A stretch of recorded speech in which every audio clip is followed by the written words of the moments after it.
I can find the area of polygons through composition and decomposition of shapes. First of all, we're going to talk about what area really means. So the definition of area is the region bounded by the polygon. What does it mean to be bounded by a polygon? Well, if this is a triangle, it's got the three sides. The area, the region bounded is what those three sides enclose, what's inside those three sides. So if the trapezoid has these four lines, the region bounded by it is what is enclosed within those four lines. If this is an aerial view of a cornfield, we are going to try to find these missing sides. So I'm going to go ahead and label what I have. AB is 10. FE is 8.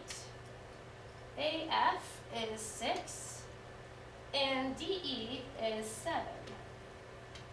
So I have to find these missing sides, and I can only use the information I have. I'm going to give you a second to think about how you could do that.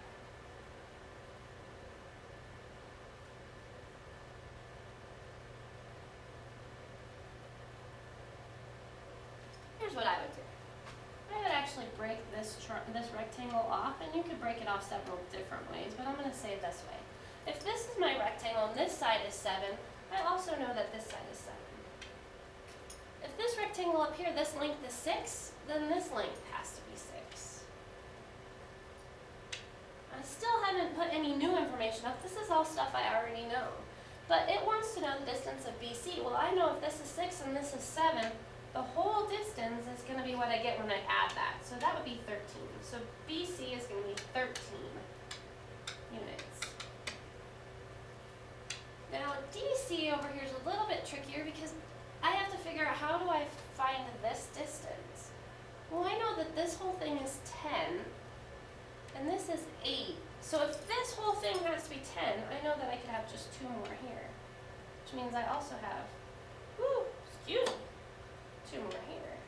And then I found that DC is 2 units. We're going to talk about lots of different ways to decompose shapes. So far we've just discussed the one right there. I wish that this thing would come out for me. There we go. Let's go ahead and try this one. So there's lots of ways we can decompose this shape. I'm going to show you 3 of them. I could break these rectangles off right here. If I were to find area of this shape, I would need to find just part of this. This whole thing is 9, but I need just this section. So if this section is 4, then this one is 4, and this one is 4, which means that this part has to be 5. I'm just going to label the things I know. I know that this part is 2, so this has to be 2, and this has to be 2. If I needed to find the area of this shape, it's just base times height, so this is just 8 meters squared. And this is going to be the same. Now I need the area of this big rectangle right here. Well, this is just base and height. 7 times 5 would be 35 meters squared. So now I'm just going to add these all up. I can find the total area. 35, I'm just going to say plus 16 because I know that 8 plus 8 is 16. So 5 and 6 is 11. 3, 4, 5, that's 51 meters squared. That's if we decompose the shape this way. If I want to decompose the shape and instead draw my lines going down this way, now I can find the area of this shape pretty easily because I already have a base and a height. So this is going to be 18 meters squared. And this is also 18 meters squared. Now you might think, oh, base is 7 and height we already knew was 5 for this one, but the problem is going to be that our base is 7 for this whole thing, but we only need this one little piece of it. So if we only need that one piece, I'm going to bring these lines down a little bit more, and I'm going to say that this is 2, and this is 2. So I have 2 and 2, and all together it needs to be 7. So that's 2 plus 2 is 4. So this section here must be 3, because then all together I would have 7. So now my base is 3 and my height is 5. That's going to be 15 meters squared. And if we add up these 3 shapes, hopefully we get the same thing. So we've got 18 and 18 and 15. 16, 21. So that's going to be 51 meters squared, which is perfect because that's what we got before. Now there's still more ways. I'm going to actually divide this by saying, yeah, I want to keep this rectangle like that. But then I want this one like this. So now I already know the shape from before, so I'm just going to take that information. That'll save me some time. So that's 18 meters squared. And I know that this one from before was 8 meters squared. But this is something different. So I know the height here is 5. I found that a while ago.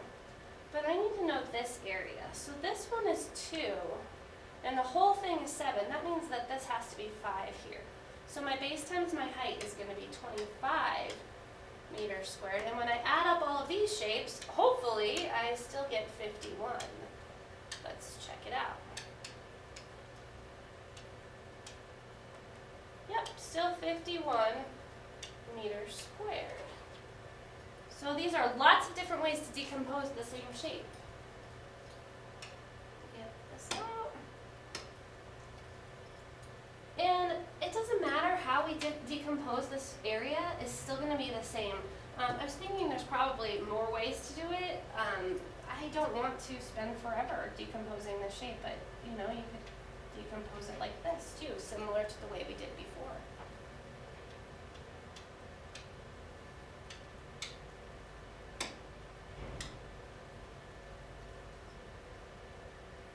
We know from before that we can multiply the base times the height in order to find the area of a parallelogram, but could we divide this into some triangles and figure it out that way as well? We absolutely could. We could just divide it just like this. Now we're going to have two congruent triangles. We already know the base of this one, we could find the height. And then we could add it to the base and the height of this one. Now it's really interesting This is Ramirez to the main that office. this would be just, instead of half the base times the height for one, we would have half the base times the height, and we would add another half the base times the height, which would end up just being the whole base times the height, and that would give us the area of a parallelogram.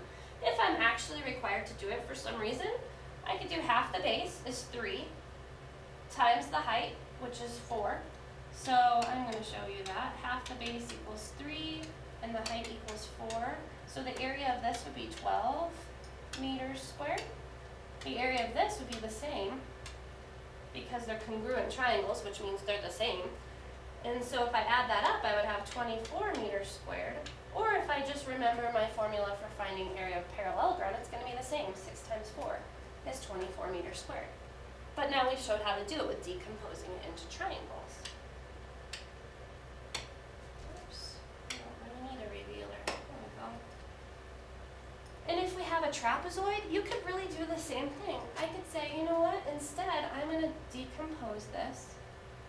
I'm going to put a triangle there, and I'm going to put a triangle there. Then I can find the area of this triangle and the area of that triangle very simply. I could also divide it other ways. I'm going to switch colors here maybe. Oh, or not. It's good to know that even on video this thing is stubborn. There we go. So instead I could decompose it by making a triangle that way. And now I've got two different triangles. There are lots of ways. There's no right way to decompose a shape. But you have to be able to think about what all the side lengths are going to be, because as we noticed before, they will change.